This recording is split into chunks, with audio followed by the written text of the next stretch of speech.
Hi students, how are you? Today we are going to see transformation of sentences. Before that, we will see types of sentences and how can we identify the given sentence. Okay? There are main three types of sentences. विद्यार्थी मित्रों, आज आपण transformation of sentences पाहायचं आहे. म्हणजेच एका प्रकारचं sentence दिलं की ते दुसऱ्या प्रकारामध्ये कसं ट्रान्सफॉर्म करायचं. पण त्याआधी आपण सेंटेन्सेसचे प्रकार पाहायचे आहेत. We have to see types of sentences. Okay, you can see there are 3 sentences on the board of different types. 3 sentences आहे बोर्डवरती. पहिलं sentence, Rahul saw a tiger. Rahul saw a tiger. याच्या पुढे लिहिलेलं आहे सिंपल सेंटेन्स. आता हे सिंपल सेंटेन्स का कसं? इथे दिसतो आपल्याला राहुल हा सब्जेक्ट आहे, सॉ वर्ब आहे. राहुल सब्जेक्ट वर्ब अँड सॉ what? A tiger. That means object. म्हणजे पहिल्या सेंटेन्समध्ये सेंटेन्सला ज्या गोष्टी आवश्यक असतात, एक सब्जेक्ट आहे, त्याचं वर्ब आहे, वर्बच्या पुढे ऑब्जेक्ट आहे. म्हणजे आणि सेंटेन्स संपलं. दिसते तुम्हाला या सेंटेन्समध्ये सब्जेक्ट आणि त्याचं वर्ब, एकच सब्जेक्ट एकच वर्ब. जेव्हा सेंटेन्समध्ये एक सब्जेक्ट आणि त्याचा एकच वर्ब असतो, that is called a simple sentence. सोपं.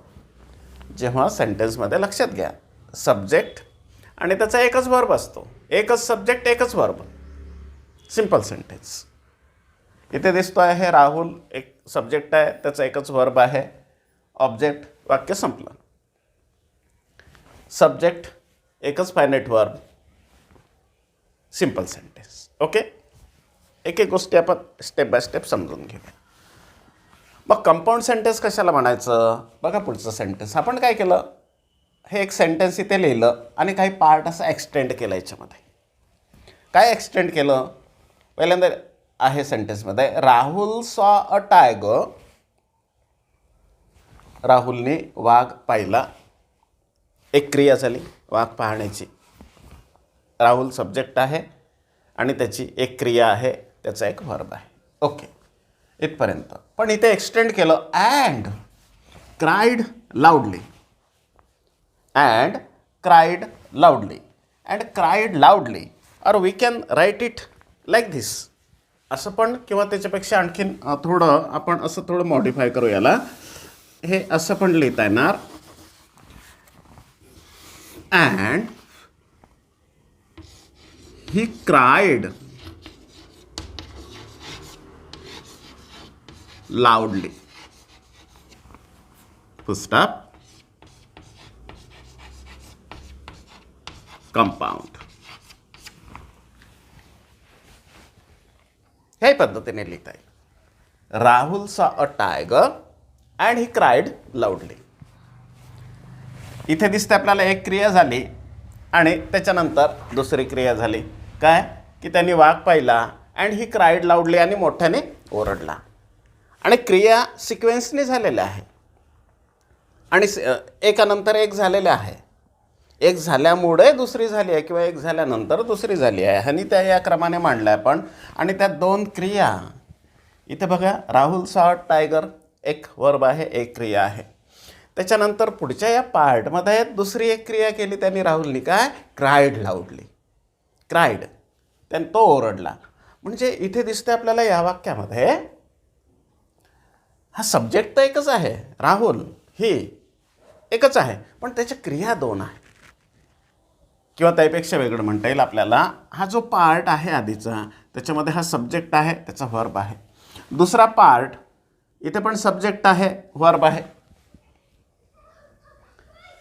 आणि हे 2 पार्ट या अँड, ज्याला आपण कोऑर्डिनेटिंग कंजंक्शन म्हणतो. Conjunction, the word to join the sentences, अँडने जोडलेलं आहे. म्हणजे इथे दिसते आपल्याला हे पूर्ण 2 सेंटेन्सेस. वरच्या वाक्यात एकच सेंटेन्स होतं, एकच होतं म्हणजे एकच सब्जेक्टाचा एकच वर्ब. इथे मात्र पूर्ण दोन क्रिया किंवा पूर्ण दोन सेंटेन्सेस याला म्हणतात क्लॉज. इथे हा क्लॉज झाला, इथे फुलस्टॉप होता, इथे सेंटेन्समध्ये इथे अँडनी जोडल्यामुळे हा क्लॉज झाला. या क्लॉजमध्ये काय काय आहे? सब्जेक्ट आहे, व्हर्ब आहे, त्याचा ऑब्जेक्ट आहे. अँडनी जोडलं आहे, त्याच्या पुढे सब्जेक्ट आहे, व्हर्ब आहे, कॉम्प्लिमेंट आहे. पुढचा हा क्लॉज झाला. पूर्ण क्लॉज झाला म्हणजे काय? याच्यातही सब्जेक्ट आहे, व्हर्ब आहे, इथेही सब्जेक्ट आहे, व्हर्ब आहे. म्हणजे दोन क्लॉज झाले, सेपरेट दोन क्लॉज झाले आणि हे दोन क्लॉज कोऑर्डिनेटिंग कंजंक्शनने जोडले. याला म्हटलं जाते कंपाऊंड सेंटेन्स. लक्षात कसं ठेवायचं की जेव्हा वाक्यामध्ये एक सब्जेक्ट पण त्याचे दोन व्हर्ब असतील, दोन क्लॉज असतील, किंवा दोन वेगवेगळे सब्जेक्ट आणि दोन वेगवेगळे व्हर्ब असतील आणि अँडनी जोडले असतील किंवा कुठल्याही कोऑर्डिनेटिंग कंजंक्शननी जोडले असतील तर कंपाऊंड सेंटेन्स. कंपाऊंड सेंटेन्समध्ये लक्षात काय मग? जेव्हा दोन व्हर्ब असतात, व्हर्ब दोन आलेले आहेत, क्रिया दोन आलेल्या आहेत आणि त्या कोऑर्डिनेटिंग कंजंक्शननी जोडले आहे, compound sentence. Coordinating conjunctions. Coordinating conjunctions अँडच्या सोबत आणखीन वेगळे आहेत. अँड आहे, फॉर आहे, बट आहे, एट आहे, ऑर आहे. These are the coordinating conjunction. Or आहे, नॉर आहे, coordinating conjunctions. So okay, that is the compound sentence. आता राहिलं थर्ड वन. इथे मात्र इथे काय केलं आहे आपण? इथे हा पार्ट घेतला आहे, राहुल सॉ अ टायगर.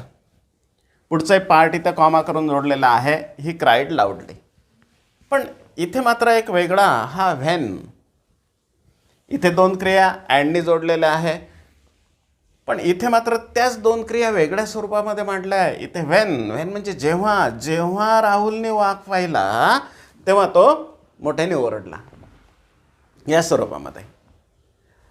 इथे कंजंक्शन कोऑर्डिनेटिंग कंजंक्शन होतं, इथे मात्र हा सबऑर्डिनेटिंग कंजंक्शन आलेला आहे, व्हेन. आणि हा जो क्लॉज आहे याला सबऑर्डिनेटिंग क्लॉज म्हणतात. वरच्या सेंटेन्समध्ये, कंपाऊंड सेंटेन्समध्ये दोन्हीही मेन क्लॉज होते, दोन मेन क्लॉज अँडने जोडलेले.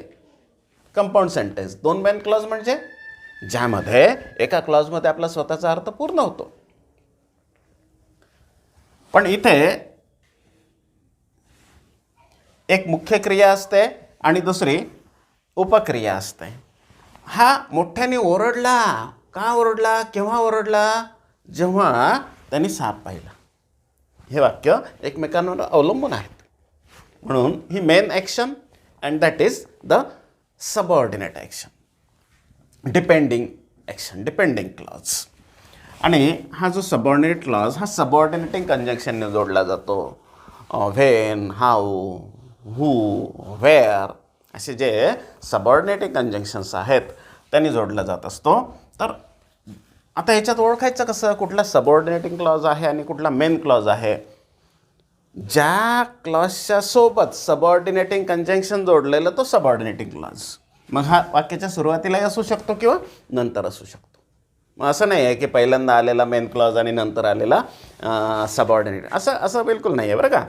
मग ओळखायचं कसं की ज्या क्लॉजमध्ये हा व्हेन, हाऊ, व्हेअर, हू हा जोडलेला असतो तो सबऑर्डिनेटिंग क्लॉज. ओके. मग when Rahul saw a tiger he cried loudly. So that is the complex sentence. Complex सेंटेन्समध्ये एक मेन क्लॉज आणि दुसरा सबऑर्डिनेटिंग क्लॉज. ओळखायचा कसा? याच्यामध्ये सबऑर्डिनेटिंग कंजंक्शन जोडलेलं असते, complex. Okay. These are the 3 types of sentences. यानंतर आपल्याला हे पाहायचं आहे की मग आपल्याला काय करतात तिथे? एखादं कंपाऊंड सेंटेन्स देतात, त्याचं सिम्पल सेंटेन्स बनवायला सांगतात. कॉम्प्लेक्स सेंटेन्स देतात, त्याचं सिम्पल सेंटेन्स बनवायला सांगतात. किंवा सिम्पलचं कंपाऊंड किंवा सिम्पलचं कॉम्प्लेक्स ट्रान्सफॉर्म करायला सांगतात. Will learn how to transform the sentences now. Okay.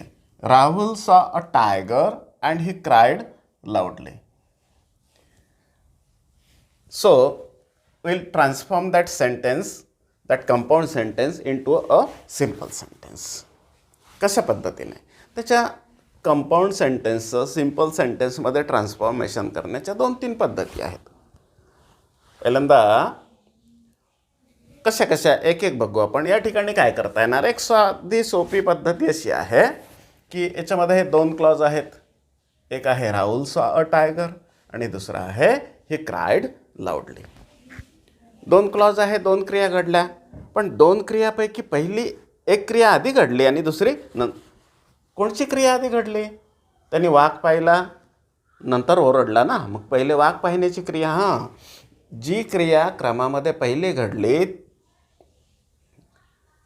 तीही. पण याचं आता आपल्याला फार साधं कंपाऊंड सेंटेन्सचं सिम्पल सेंटेन्स बनवायचं आहे. एक गोष्ट लक्षात घेऊन घ्या, कंपाऊंड सेंटेन्सचं सिम्पल सेंटेन्स बनवायचं आहे. कंपाऊंडमध्ये देर आर 2 व्हर्ब्स, पण सिम्पल सेंटेन्सची अट काय आहे की त्याच्यामध्ये एकच व्हर्ब असतो. मग याच्यात तर 2 व्हर्ब आहे, याचं सिम्पल सेंटेन्स बनवायचं. मग काय करायला लागेल की यामधला एक व्हर्ब कमी करायला लागेल आपल्याला. हां, एकच ठेवायला लागेल, कारण सिम्पल बनवायचं आहे. सिम्पलमध्ये एकच व्हर्ब पाहिजे, एक कमी करायला लागेल. मग एक कमी करायचं तर काय करायचा? म्हणूनच म्हटलं आहे की जो पहिल्यांदा घडलेली क्रिया आहे त्या क्लॉजमधला व्हर्बचा फॉर्म चेंज करून घ्यायचा. व्हर्ब कमी करायचा म्हणजे काय, अर्थ तर नाही बदलला पाहिजे, सेंटेन्सचा अर्थ तर राहिला पाहिजे, फॉर्म चेंज करायचा. मग एक तर तो ING फॉर्ममध्ये कन्वर्ट करायचा, इन्फिनेटिव्ह फॉर्ममध्ये कन्वर्ट करायचा किंवा एखाद्या फ्रेजमध्ये कन्वर्ट करायचा. एक एक करून आपण बघूया. या ठिकाणी आपल्याला ING फॉर्ममध्ये कन्वर्ट जर केला तर तो व्हर्ब राहणार नाही, तो ING फॉर्ममध्ये राहील. कशा पद्धतीने बघा, इथे लिहितो मी याचा ING form. Seeing a tiger, seeing a tiger, comma, and निघून जाईल. आपल्याला सिम्पल सेंटेन्स बनवायचं आहे, कोऑर्डिनेट कंजंक्शनची आवश्यकता नाही आहे. अँड निघून जाईल. सीइंग अ टायगर हा अँड काढून टाकायचा आणि हा जो सब्जेक्ट आहे हा हिच्या ठिकाणी, राहुलच्या ठिकाणी. इथे आता ही प्रोनाउन असेल नसेल, असलं तर त्या ठिकाणी, नसलं तर बघ या वर्बच्या पूर्वी, कारण ह्या दोन्ही क्रिया राहुलनेच केलेल्या आहे. म्हणून हा जो सब्जेक्ट आहे ते ट्रान्सफॉर्म होणार. राहुल क्राईड लाऊडली. ओके, बघा आता याच्यामध्ये एकच व्हर्ब आलेला आहे. दुसरा जो व्हर्ब होता आपण तो कमी केला म्हणजे तो ING फॉर्ममध्ये कन्व्हर्ट केला आणि म्हणून तो व्हर्ब फॉर्म राहिला नाही. म्हणजे याच्यात technically, grammatically there is only 1 verb and that's why it has become a simple sentence. Now will say another sentence of this type. There is one another compound sentence. How it is compound? पुन्हा एक compound sentence आहे. Sophie left his bench and strolled out of the square. Left 1 verb, coordinate conjunction and the second verb. 2 verb आहेत, 2 क्रिया आहेत, 2 clause आहे, अँडने जोडलेला आहे, compound sentence आहे. सिम्पल सेंटेन्स बनवायचं आपल्याला. सोफी लेफ्ट हिज बेंच, सोफीने त्याचा बेंच सोडून दिला आणि त्या स्क्वेअरवरती फिरायला लागला. 2 क्रिया, पहिल्यांदा बेंच सोडला मग फिरायला लागला. मग आपण म्हटलं की पहिली जी क्रिया आहे ती पहिली क्रिया दर्शवणाऱ्या क्लॉजमधला जो व्हर्ब आहे त्याचा व्हर्ब फॉर्म चेंज करायचा ING फॉर्ममध्ये. या पद्धतीने leave, left, left, leave, leaving. मग काय करणार आपण, याचा ING form. Leaving his bench, okay, leaving his bench and निघून जाणार, कॉमा घेणार आणि हा सब्जेक्ट या व्हर्बच्या आधी आणायचा इथे सोपी, कारण क्रिया करणार हा सोपी strolled out of the square. Okay, काय केलं पुन्हा वर बघितला त्याचा ING फॉर्म केला, इथपर्यंत लिहित आलो आपण, अँड काढून टाकला, कॉमा दिला तिथे, हा सब्जेक्ट ट्रान्सफॉर्म केला आणि सेंटेन्स पूर्ण केला. एक सेंटेन्स पुन्हा बघूया, करता येईल तुम्हाला. Okay, there is once another sentence of this type. He opened his bag and spread out his equipments. An astrologer's day मधलं सेंटेन्स आहे. He opened his bag and, पहिल्या क्लॉजमध्ये हा वर्ब दिसतो ओपनड, त्यांनी आपली बॅग उघडली आणि त्याच्या इक्विपमेंट्स स्प्रेड करून ठेवायला लागला, स्प्रेड केलेत.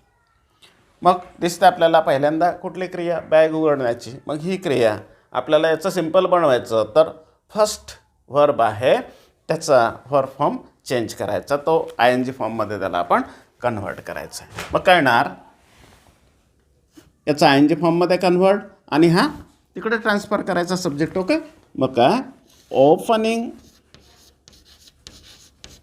ओपनिंग हिज बॅग, कॉमा, हा इकडे transfer, he spread out his equipments.